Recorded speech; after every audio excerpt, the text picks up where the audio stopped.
सभी भक्तजनों को जय श्री कृष्ण। पोष शुक्ल पक्ष पुत्रदा एकादशी। हरे कृष्ण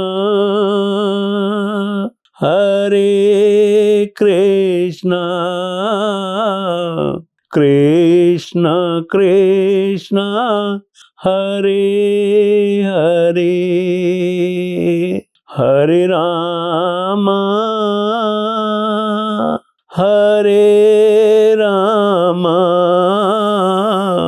राम राम हरे हरे।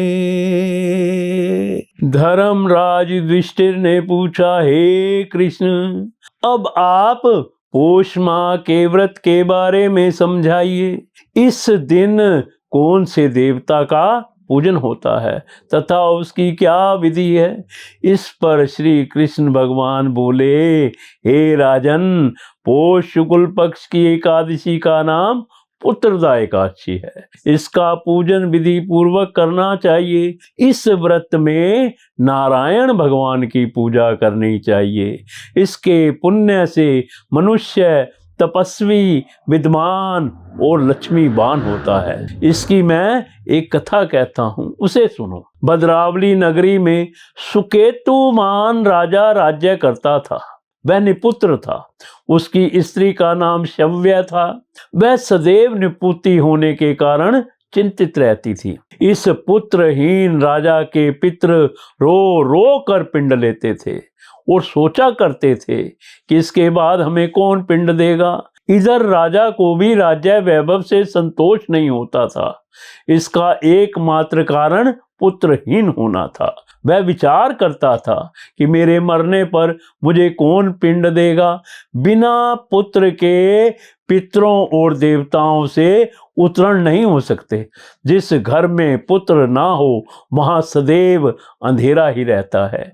इसलिए मुझे पुत्र की उत्पत्ति के लिए प्रयत्न करना चाहिए। पूर्व जन्म के कर्मों से ही इस जन्म में पुत्र और धन आदि मिलते हैं। इस तरह राजा रात दिन इसी चिंता में लगा रहता था। एक दिन राजा ने अपना शरीर त्याग देने की सोची, परंतु विचार करने लगा कि आत्मघात करना महापाप है। राजा इस तरह मन में विचार कर एक दिन छिपकर वन को चल दिया। राजा घोड़े पर सवार होकर वन में पक्षियों और वृक्षों को देखने लगा। हाथी अपने बच्चों और हथनियों के बीच में घूम रहे हैं। राजा सोच विचार में लग गया। राजा प्यास के कारण अत्यंत बेचैन होने लगा और पानी की तलाश में आगे बढ़ा। कुछ ही आगे जाने पर उसे एक सरोवर मिला। उस सरोवर के चारों तरफ मुनियों के आश्रम बने थे। उस समय राजा के दाहिने अंग फड़कने लगे। राजा मन में प्रसन्न होकर सरोवर के किनारे बैठे हुए मुनियों को देखकर घोड़े से उतरा और दंडवत करके उनके सन्मुख बैठ गया। राजा को देखकर मुनीश्वर बोले, हे राजन, हम तुमसे अत्यंत प्रसन्न हैं। तुम इस जगह क्यों आए हो, सो कहो। इस पर राजा ने उनसे पूछा, हे मुनीश्वरों, आप कौन हैं और किस लिए यहाँ हैं, सो कहो। मुनि बोले, हे राजन, आज पुत्र की इच्छा करने वाले को संतान देने वाली पुत्रदा एकादशी है। हम लोग विश्वदेव हैं और इस सरोवर पर स्नान करने आए हैं।